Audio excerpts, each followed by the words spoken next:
ഉമ്മ മരിച്ചതിൽ പിന്നെ വീടും പരിസരവും ഒക്കെ ആകെ അലങ്കോലമായി കിടക്കാണ്. സത്യം പറഞ്ഞാൽ ഒന്നും ചെയ്യാനുള്ള ഒരു മൂഡിലല്ലായിരുന്നു ഞാൻ. മുറ്റത്തും പറമ്പിലുമൊക്കെ കാട് പിരിച്ചിരിക്കുന്നു. വല്ല ഇഴജന്തുക്കളും വീടിനകത്ത് കയറാനുള്ള സാധ്യതയും കൂടുതലാണ്. നാളെ തന്നെ 2 പണിക്കാരെ വെച്ച് എല്ലാം വൃത്തിയാക്കണം. ഞങ്ങളുടെ പറമ്പിലെ പണികളൊക്കെ ചെയ്യാൻ പണ്ട് തൊട്ടേ വാസുവേട്ടനെയാണ് ഏൽപ്പിക്കാറ്. കവലയിൽ വെച്ച് വാസുവേട്ടനെ കണ്ടെങ്കിലും ചേട്ടന് ആരോഗ്യ പ്രശ്നങ്ങൾ കാരണം ഇപ്പോൾ പഴയ പോലെ പണിക്കൊന്നും പോകാറില്ലെന്ന് പറഞ്ഞു. എങ്കിൽ വാസുവേട്ടൻ്റെ അറിവിൽ ഏതെങ്കിലും പണിക്കാരുണ്ടെങ്കിൽ വീട്ടിലേക്ക് പറഞ്ഞഴക്കാൻ വാസുവേട്ടനെ തന്നെ ഏൽപ്പിച്ചു. ചേട്ടനാവുമ്പോൾ നല്ല ആൾക്കാരെ മാത്രമേ പറഞ്ഞു വിടുള്ളൂ. പിറ്റേന്ന് രാവിലെ വാസുവേട്ടൻ പറഞ്ഞു വിട്ടതാണെന്നും പറഞ്ഞ് 2 തമിഴർ ജോലിക്ക് വന്നു. 2 പേരും ഭാര്യയും ഭർത്താവുമാണെന്ന് അവരെന്നോട് പറഞ്ഞു. കഴിഞ്ഞ 2 വർഷത്തോളമായി അവർ ഈ നാട്ടിൽ ജോലി ചെയ്യുന്നുണ്ട്. കൂടുതലും വാസുചേട്ടൻ്റെ കെയർ ഓഫിലുള്ള ജോലികളാണ് അവർ ചെയ്യുന്നത്. ഞാൻ അവർക്ക് മുറ്റത്തും പറമ്പായി ചെയ്യാനുള്ള പണികൾ ഓരോന്നായി കാണിച്ചു കൊടുത്തു. എല്ലാം കൂടി എത്ര ദിവസം കൊണ്ട് തീർക്കാൻ പറ്റുമെന്ന് ചോദിച്ചപ്പോൾ പരമാവധി 6 ദിവസം കൊണ്ട് തീർത്തേക്കാമെന്ന് അവർ ഉറപ്പ് തന്നു. അതൊരു മാന്യമായ കണക്കാണെന്ന് എനിക്ക് തോന്നി. ഈ പണികൾ ചെയ്ത് തീരും വരെ വേറെ എവിടെയും ജോലി ഏറ്റെടുക്കരുതെന്നും ഇവിടെ തീർന്നിട്ട് മാത്രമേ മറ്റെങ്ങും പോകാവൂ എന്നും അവരുടെ അടുത്ത് നിന്ന് ഞാൻ ഉറപ്പ് വാങ്ങിച്ചു. 2 ദിവസം കൊണ്ട് തന്നെ അവരുടെ പെരുമാറ്റവും ജോലിയിലുള്ള ആത്മാർത്ഥതയും എനിക്ക് നന്നായി ബോധിച്ചു. അണ്ണൻ്റെ പേര് സെൽവൻ എന്നാണ്. ഒരു 40 വയസ്സ് പ്രായം കാണും. ഭാര്യയുടെ പേര് സുമതി. ഒരു 35 വയസ്സ് കാണും. അവരോടുള്ള ഇഷ്ടക്കൂടുതൽ കൊണ്ട് തന്നെ പറഞ്ഞ കൂലിക്ക് പുറമെ 2 പേർക്കും 200 രൂപ വീതം അധികം വെച്ചായിരുന്നു ഞാൻ കൂലി കൊടുത്തുകൊണ്ടിരുന്നത്. അതിലെനിക്ക് യാതൊരു നഷ്ടവും തോന്നിയില്ല. 2 ദിവസം കൊണ്ട് തന്നെ ഞാൻ അവരുമായി നന്നായി അടുത്തു. കുട്ടികളൊക്കെ തമിഴ്നാട്ടിൽ പഠിക്കുകയാണെന്നും അവരുടെ നാട്ടിൽ കൂലി കുറവായത് കാരണം കേരളത്തിലേക്ക് വന്നതാണെന്നും അവർ പറഞ്ഞു. അവർക്ക് 2 പേർക്കും തിരിച്ചെന്നോടും നല്ല സ്നേഹമായിരുന്നു.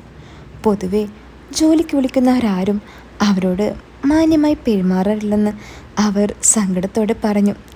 ചേച്ചിക്ക് താല്പര്യമാണെങ്കിൽ ആഴ്ചയിൽ 2 ദിവസം വീടിൻ്റെ അകമൊക്കെ തൂത്തുതുടച്ച് വൃത്തിയാക്കാൻ ഒരാളെ അന്വേഷിക്കുന്നുണ്ടെന്നും താല്പര്യമാണെങ്കിൽ ചേച്ചിക്ക് വരാമെന്നും ഞാൻ അവരോട് പറഞ്ഞു. പക്ഷേ അവർ 2 പേരും ഒരുമിച്ച് മാത്രമേ ജോലിക്ക് പോവാറുള്ളെന്ന് അവരെന്നെ അറിയിച്ചു. അതിനുള്ള പ്രധാന കാരണം ആളുകളുടെ സ്ത്രീകളോടുള്ള മോശമായ പെരുമാറ്റം കൊണ്ടാണ്. ചേച്ചിക്ക് അധ്വാനം കുറവുള്ള നല്ല എവിടെയെങ്കിലും ജോലി ശരിയാവുകയാണെങ്കിൽ പോകാൻ താല്പര്യമുണ്ടെന്നും സെൽവണ്ണൻ പറഞ്ഞു. അവർ ചെയ്യുന്ന ജോലിക്ക് എനിക്ക് തൃപ്തിയുള്ളത് കൊണ്ട് തന്നെ വീട്ടിൽ ജോലിക്ക് പറ്റിയ ഒരാളെ അന്വേഷിക്കുന്ന കാര്യം അക്കയോട് പറഞ്ഞതാണെന്ന് ഞാൻ സെൽവണ്ണനോട് പറഞ്ഞു. അവർക്ക് താല്പര്യമില്ലെങ്കിൽ നിർബന്ധിക്കുന്നില്ലെന്നും മറ്റൊരാളെ കണ്ടെത്താമെന്നും ഞാൻ അവരോട് പറഞ്ഞു. 4 ദിവസത്തിന് ശേഷം 5-ാമത്തെ ദിവസം സുമതിയക്ക മാത്രമായിരുന്നു അന്ന് ജോലിക്ക് വന്നിരുന്നത്. സെൽവണ്ണനെ കുറിച്ച് ചോദിച്ചപ്പോൾ അണ്ണന് പനിയാണെന്നും 2 ദിവസം കഴിഞ്ഞേ വരാൻ പറ്റുമെന്നും പണി തീരുന്നതുവരെ ദിവസവും വന്നുകൊള്ളാമെന്ന വാക്ക് തെറ്റിക്കാതിരിക്കാനാണ് ചേച്ചി വന്നതെന്നും പറഞ്ഞു. അണ്ണൻ്റെ പനി മാറിയിട്ട് 2 പേരും ഒരുമിച്ച് ജോലിക്ക് വന്നാൽ മതിയെന്ന് ഞാൻ അക്കയോട് പറഞ്ഞു. ഈ സമയത്ത് അണ്ണൻ്റെ കാര്യങ്ങൾ നോക്കി വീട്ടിൽ തന്നെ അക്കയോട് ഇരിക്കാനും ജോലി വേറെ ആരെങ്കിലും ഏൽപ്പിക്കാമെന്നും 2-3 ദിവസം റെസ്റ്റ് എടുത്ത് പതുക്കെ വന്നാൽ മതിയെന്നും പറഞ്ഞു. അങ്ങനെ ഒരു 2000 രൂപ അത്യാവശ്യ ചെലവിന് ചേച്ചിയുടെ കയ്യിൽ കൊടുത്തു. ആവശ്യം വന്നാൽ ചോദിക്കാൻ മടിക്കണ്ടെന്ന് പറഞ്ഞ് അക്കയെ വീട്ടിലേക്ക് തന്നെ ഞാൻ തിരിച്ച് പറഞ്ഞു വിട്ടു. പക്ഷെ പിറ്റേന്ന് രാവിലെയും അക്ക തനിച്ചായിരുന്നു വന്നത്. 2 പേരും ഒരുപോലെ ലീവ് എടുത്താൽ ചിലവിൻ്റെ കാര്യങ്ങളൊക്കെ ബുദ്ധിമുട്ടാകുമെന്ന് അക്ക എന്നോട് പറഞ്ഞു. അണ്ണന് കാര്യമായ ബുദ്ധിമുട്ടൊന്നും ഇല്ലെന്നും ഒറ്റയ്ക്ക് കുഴപ്പമൊന്നുമില്ലെന്നും അക്ക പറഞ്ഞു. കുടുംബത്തിൻ്റെ ബുദ്ധിമുട്ട് കാരണമാണ് അക്ക ഇഷ്ടമില്ലാഞ്ഞിട്ടും റിസ്ക് എടുത്ത് ഒറ്റയ്ക്ക് ജോലിക്ക് വന്നതെന്ന് എനിക്ക് മനസ്സിലായി. അതൊന്നും കാര്യമാക്കേണ്ടെന്നും ചിലവിനുള്ള പൈസയെക്കുറിച്ച് ആവലാതിപ്പെടേണ്ട കാര്യമില്ലെന്നും ഞാൻ സഹായിച്ചോളാമെന്നും അക്കയോട് പറഞ്ഞെങ്കിലും അക്ക ഒട്ടും വഴങ്ങിയില്ല. 2 ദിവസം മുമ്പേ വീട്ടുജോലിക്ക് ആളെ നോക്കുന്നുണ്ടെന്ന് പറഞ്ഞ് ആ ജോലിക്ക് ആരെങ്കിലും ശരിയായോ എന്ന് അക്ക എന്നോട് ചോദിച്ചു. ഞാനില്ലെന്ന് പറഞ്ഞപ്പോൾ അണ്ണൻ തിരിച്ച് ജോലിക്ക് വരുന്നത് വരെ ഞാൻ ആ ജോലി ചെയ്തോട്ടെ എന്ന് അക്ക എന്നോട് സമ്മതം ചോദിച്ചു. എങ്കിൽ അണ്ണൻ വരുന്നത് വരെ വീട്ടിലെ ജോലികൾ ചെയ്തോളാൻ ഞാൻ അവരോട് സമ്മതം മൂളി. അക്കയുടെ വൃത്തിയും ഒപ്പം വീട് പരിപാലിക്കുന്ന രീതിയും എനിക്കേറെ ഇഷ്ടമായി. അക്കയെ കണ്ടാൽ ഒരു വേലക്കാരിയാണെന്ന് തോന്നില്ല. ഇളം കറുപ്പാണെങ്കിലും നല്ല ഐശ്വര്യമുള്ള മുഖം, അത്യാവശ്യത്തിന് പൊക്കവും അത്യാവശ്യത്തിന് തടിയൊക്കെ ഉണ്ട്. പിന്നെ മുന്നും പിന്നും പറയണ്ടല്ലോ, അതും അത്യാവശ്യത്തിൽ കൂടുതലുണ്ട്. പിന്നെ അത്യാവശ്യം കാണാൻ കൊള്ളാവുന്നത് കൊണ്ട് തന്നെ ഒരു സ്ത്രീ സൗന്ദര്യം അക്കയിൽ നന്നായി നിറഞ്ഞു തുളുമ്പുന്നുണ്ട്. ഉമ്മ മരിച്ചതിൽ പിന്നെ ഞാൻ ഇത്തിരി ഒതുങ്ങിപ്പോയി. അതുകൊണ്ട് തന്നെ കാര്യമായ പരിപാടിയൊന്നും കുറച്ച് നാളായിട്ട് നടക്കുന്നുണ്ടായിരുന്നില്ല. അതിൻ്റെ ഒരു സമാധാനക്കേട് എനിക്ക് നന്നായി ഉണ്ടായിരുന്നു. എൻ്റെ വീടിൻ്റെ അടുത്ത് ഒരു റീന ചേച്ചിയുണ്ട്. അവരായിട്ടാണ് ഞാൻ സ്ഥിരമായി കൂടാറ്. പക്ഷേ ഉമ്മ മരിച്ചതിൽ പിന്നെ അതിന് കഴിഞ്ഞിട്ടില്ല. അതിന് വേറൊരു കാരണം കൂടിയുണ്ട്. റീന ചേച്ചി ഒരാഴ്ചത്തേക്ക് ബാംഗ്ലൂർ വരെ പോയിരിക്കുകയാണ്. അതുകൊണ്ട് കാത്തിരിക്കേണ്ട അവസ്ഥയായി. പക്ഷേ അതുവരെ താങ്ങാനുള്ള ക്ഷമ എനിക്കില്ലായിരുന്നു. റീന ചേച്ചി വരും വരെ എങ്ങനെയെങ്കിലും പിടിച്ചു നിൽക്കണമെന്ന് ഞാനും കരുതി. സുമതിയൊക്കെ ഉള്ളത് കാരണം അത്യാവശ്യം സംസാരിച്ചിരിക്കാൻ ഒരാളുള്ളത് വലിയൊരു ആശ്വാസമായി എനിക്ക് തോന്നി. പിന്നെ ബോറടി മാറാൻ ഞാൻ ചെയ്യുന്ന ഒരു വഴി എന്താന്നാൽ, അക്ക മുറ്റം തൂക്കുമ്പോഴും അലക്കുമ്പോഴും ഒക്കെ ഞാൻ അവിടെ എവിടെയെങ്കിലും ചുറ്റിപ്പറ്റി നിൽക്കും. അതാകുമ്പോൾ രണ്ടുണ്ട് കാര്യം. ഒന്ന്, റീന ചേച്ചി വരുന്നവരെയുള്ള എൻ്റെ ബോറടി മാറുകയും പിന്നെ രാത്രിക്കുള്ള പരിപാടിക്കുമായി. പക്ഷെ അക്കയെ എൻ്റെ അടുത്തേക്ക് വീഴ്ത്താനൊന്നും ഞാൻ ശ്രമമൊന്നും കാണിച്ചില്ല. സമയം കിട്ടുമ്പോഴൊക്കെ സുമതി അക്കയോട് ഫാമിലിയെക്കുറിച്ച് തിരക്കുമായിരുന്നു. തമിഴ്നാട്ടിൽ ഒരുപാട് ഭൂമി സെൽവനുണ്ടെന്നും കടം കയറിയപ്പോൾ വീടും അതിന് ചുറ്റുമുള്ള ഇത്തിരി കൃഷിസ്ഥലമൊക്കെ ബാക്കി വെച്ച് ബാക്കിയൊക്കെ പണയപ്പെടുത്തി പലർക്കും കൊടുക്കാനുണ്ടെന്ന കടം ഒരുവിധം വീട്ടിൽ ബാങ്കിൽ മാത്രമാക്കി. പണയപ്പെടുത്തിയ സ്ഥലം തിരിച്ചെടുക്കാൻ വേണ്ടി നാട് വിട്ട് കേരളത്തിലേക്ക് ജോലിക്ക് വന്നതാണെന്നും സുമതിയൊക്കെ എന്നോട് പറഞ്ഞു. ഇത്രയും കടം വരാനുണ്ടായ കാര്യത്തെപ്പറ്റി ചോദിച്ചപ്പോൾ സെൽവണ്ണൻ്റെ അമിതമായ കുടിയും പിന്നെ സ്ത്രീകളോടുള്ള താല്പര്യവുമാണ് ഇത്രയും കടം കയറാൻ കാരണമെന്ന് അക്ക സങ്കടത്തോടെ പറഞ്ഞു. കുടിക്കിപ്പോൾ ഇത്തിരിയെങ്കിലും കുറവുണ്ടെങ്കിലും ശനിയാഴ്ച രാത്രി തൊട്ട് ഞായറാഴ്ച രാത്രി വരെ പുള്ളി ഫുൾ ഫ്ലാറ്റ് ആയിരിക്കുമെന്ന് അക്ക പറഞ്ഞു. പിന്നെ പെൺവിഷയത്തിൽ താല്പര്യമുള്ള ആളായതുകൊണ്ട് അക്കയുടെ കണ്ണ് തെറ്റിയാൽ പുള്ളി പോകുമെന്നും അതിനുവേണ്ടി ഒരു പങ്ക് ഇപ്പോഴും സെൽവൻ മുടക്കുന്നുണ്ടെന്നും അക്ക പറഞ്ഞു. എന്ത് പറയാനാ സാറേ, ചിലർ എത്ര കിട്ടിയാലും പഠിക്കില്ല. എൻ്റെയും മക്കളുടെയും ഒരു തലവിധി, അക്ക സങ്കടത്തോടെ എന്നോട് പറഞ്ഞു. എങ്കിലത് കേട്ടപ്പോൾ അക്കയോട് എനിക്ക് സങ്കടം തോന്നി. എല്ലാം ശരിയാകുമെന്ന് പറഞ്ഞ് അക്കയെ ഞാൻ ആശ്വസിപ്പിച്ചു.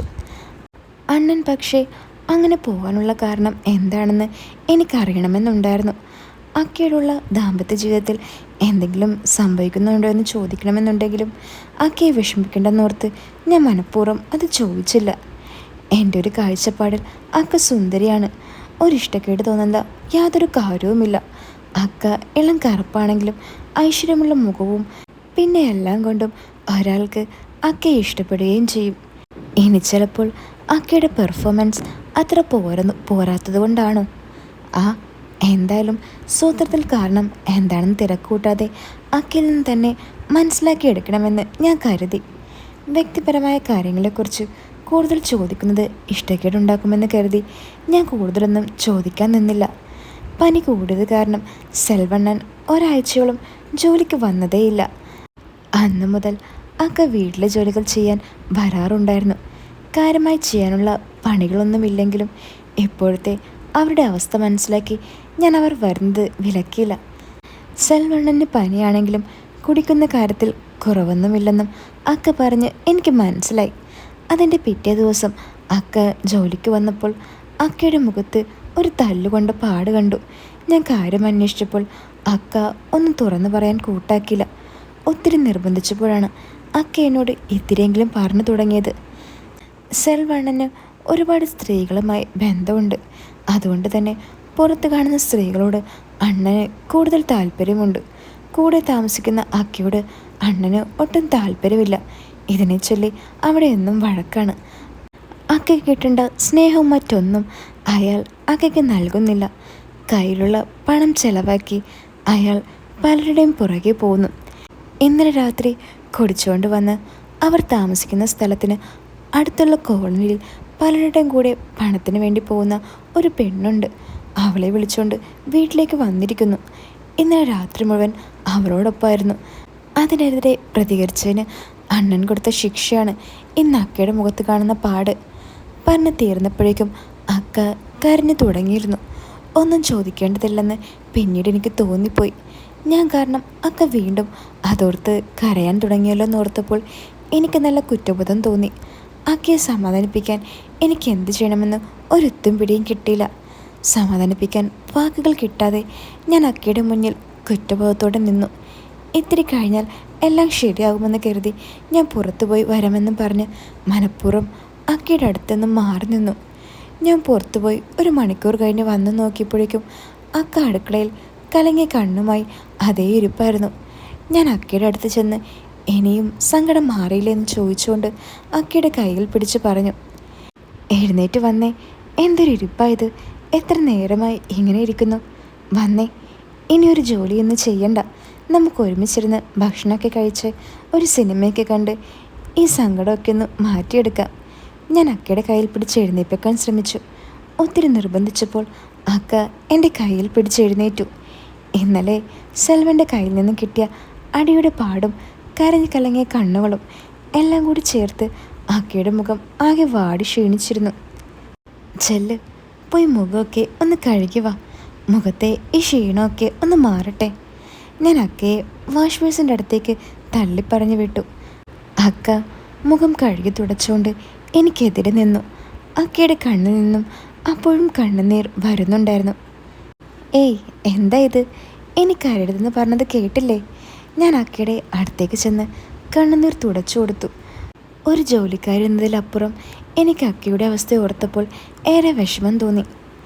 എന്താ ഇങ്ങനെ, ഒന്ന് ചിരിച്ചേ എന്നും പറഞ്ഞ് ഞാൻ അക്കയുടെ അടുത്തേക്ക് കൂടുതൽ അടുത്തു നിന്നു. അപ്പോൾ ഇനിയിവിടെ എന്താ നടക്കുന്നതെന്ന് കേൾക്കാൻ നിങ്ങൾക്ക് ആഗ്രഹമുണ്ടോ? ഉണ്ടെങ്കിൽ എൻ്റെ കമൻറ്റ് ബോക്സിൽ ഞാനൊരു ലിങ്ക് കൊടുത്തിട്ടുണ്ട് കേട്ടോ. അതിൽ കയറിയാൽ നിങ്ങൾക്ക് എൻ്റെ പ്രീമിയം ചാനലിലേക്ക് ജോയിൻ ചെയ്യാൻ പറ്റും. അവിടെ ഒരുപാട് കഥകൾ നിങ്ങൾക്കായി കാത്തിരിക്കുന്നുണ്ട് കേട്ടോ. അപ്പോൾ വേഗം അങ്ങോട്ട് വന്നോളൂ.